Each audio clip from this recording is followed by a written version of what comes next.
अरे भाग्यवान, मेरे जूते कहाँ रखे हैं? मुझे बाहर जाने में देर हो रही है। तभी मालती कमरे में आती है। ये रहे आपकी जूते। मैं इन्हें साफ करने के लिए ले गई थी। अरे वाह, तुम कितनी समझदार हो। मेरे बिना कुछ कहे ही सारे काम कर देती हो। तभी मालती झिझकते हुए रमेश से कहती है, सुनिए जी, आपसे एक बात कहूँ, बुरा तो नहीं मानेंगे ना? अरे नहीं नहीं, बेफिक्र होकर कहो। शादी से पहले मैं अपने मायके में नौकरी करती थी। मैं चाहती हूँ कि अब मैं फिर से नौकरी करना शुरू कर दूँ। वैसे भी सारा दिन घर में बोर हो जाती हूँ। देखो मालती, तुम्हारे नौकरी करने से मुझे कोई ऐतराज नहीं है, लेकिन तुम्हें एक बात बता दूं, हमारे खानदान में आज तक कभी किसी औरत ने नौकरी नहीं की।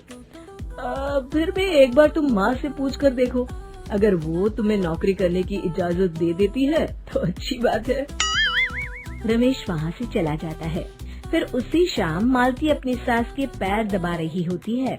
तभी उसकी सास मालती से कहती है, अरे क्या बात है बहू, आज तो ठीक तरह से मेरे पैर नहीं दबा रही। किसी ख्याल में खोई पड़ी है क्या? मैं भी तो जानूं आखिर बात क्या है।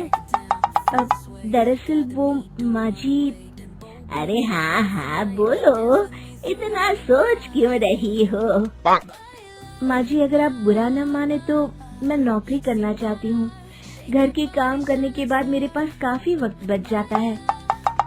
मालती की ये बात सुनकर उसकी सास गुस्से में कहती है, अरे बहू, तेरी तबीयत तो ठीक है ना? आज ये कैसी बहकी बातें कर रही है? भला हमारे खानदान में आज तक कभी किसी औरत ने नौकरी की है जो तू नौकरी करने की बात कर रही है, हैं? अरे बहू, तू क्या रिश्तेदारी में हमारी नाक कटाना चाहती है? जितना जल्दी हो सके अपने दिमाग से नौकरी का भूत उतार दे। और अब जा, जल्दी से रसोई में जा, खाना बनाने का वक्त हो रहा है। मालती मन मार कर खाना पकाने के लिए रसोई घर में चली जाती है। अगले दिन, नमस्ते माँ जी, कैसी हैं आप? अरे आओ आओ दिवाकर बेटा, बैठो, मैं तुम्हारे लिए चाय मंगाती हूँ। बहू, जरा एक कप चाय तो लेती आना। फिर दिवाकर एक फाइल खोलकर मालती की सास के सामने रख देता है। ये देखिए माँ जी, ये है पिछले महीने का हिसाब और ये रहे मुनाफे के रुपए। एक बार हिसाब देख लीजिए और इन कागजों पर अपने दस्तखत कर दीजिए। अरे दिवाकर बेटा, मैंने भला आज तक कभी तेरा हिसाब देखा है जो अब देखूंगी? ला बता, कहाँ दस्तखत करूं? तभी मालती चाय लेकर वहाँ आ जाती है और अपनी सास को बिना कागजातों को पढ़े इस तरह लापरवाही से दस्तखत करते हुए देखकर हैरान रह जाती है। अच्छा माँ जी, अब मैं चलता हूँ, फैक्ट्री में बहुत काम है।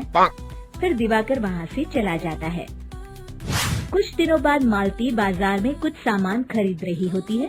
तभी एक बूढ़ा आदमी उसे आवाज देता है, अरे मालती बेटी, कैसी हो? मुझे पहचाना? मैं तुम्हारी कंपनी में मुनीम का काम करता हूँ।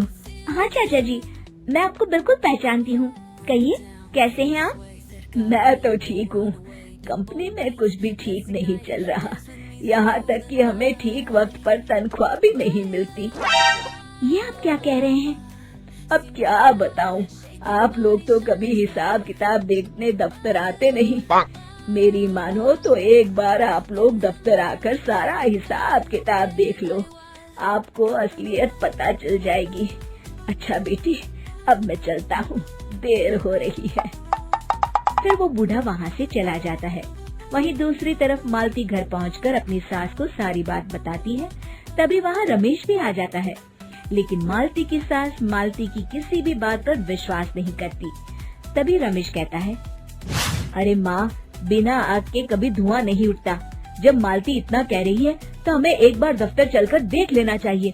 वैसे भी हम लोग काफी दिन से अपने दफ्तर नहीं गए हैं। इस तरह किसी एक आदमी के भरोसे काम छोड़ना मुझे भी ठीक नहीं लगता।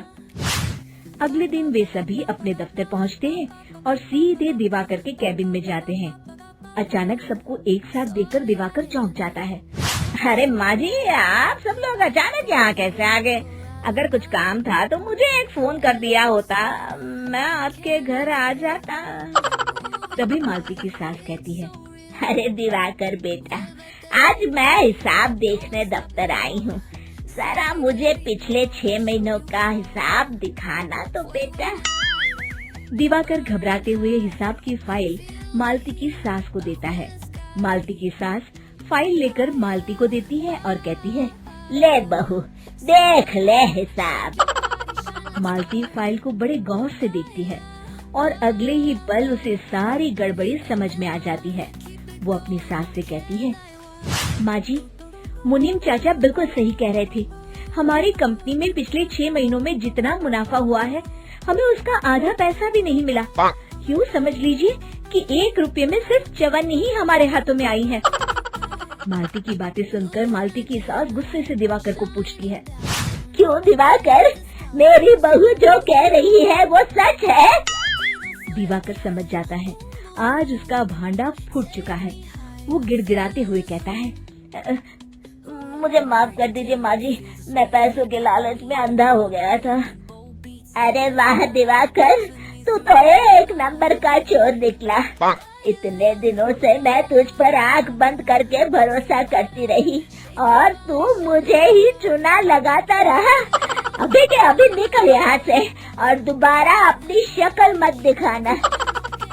दिवाकर वहाँ से भाग जाता है।